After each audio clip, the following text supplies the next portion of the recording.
Friends, Baakiyalakshmi serial next promo என்ன மாதிரியான twist ஆக்க போகுதுன்னு பார்க்கலாம். கோபி பாக்கி கிட்ட, இங்க பாரு பாக்கியா, உன்கிட்ட நான் பொறுமையா தான் பேச வந்திருக்கேன். நீ ஏன் புரிஞ்சுக்க மாட்டேங்கிற? நம்ம இனிய செல்லத்தோட வாழ்க்கையை பத்தி கொஞ்சமாவது நினைச்சு பாருன்னு சொல்லிட்டு இருக்காங்க. அவளுடைய வாழ்க்கையை நினைச்சு பார்த்ததுனால தான் நான் இப்படிப்பட்ட முடிவை எடுத்திருக்கேன். நீங்க அவளுக்கு அப்பாவா என்ன செய்யணுமோ அதை நீங்க தாராளமா செய்யுங்க. ஆனா இனியாவோட ஆசைக்கு எனக்கு வேற எதுவுமே நடக்காது. உன்கிட்ட பேசி பிரயோஜனம் கிடையாது.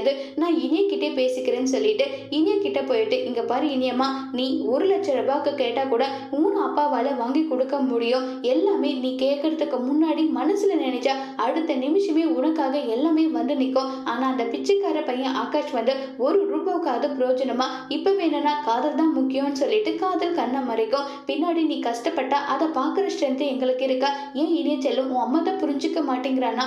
நீ ஏன் புரிஞ்சுக்காம நடந்துக்கிறேன்னு சொல்லி கோபி சொல்றாங்க. உடனே செலின், ஆமா இனியா, புரிஞ்சுக்கோ, அவங்க எல்லாரும் எப்படிப்பட்டவங்கன்னு தெரியுமா? அதை ஏன் நீ புரிஞ்சுக்க மாட்டேங்கிறேன்னு எல்லாருமே சொல்றாங்க.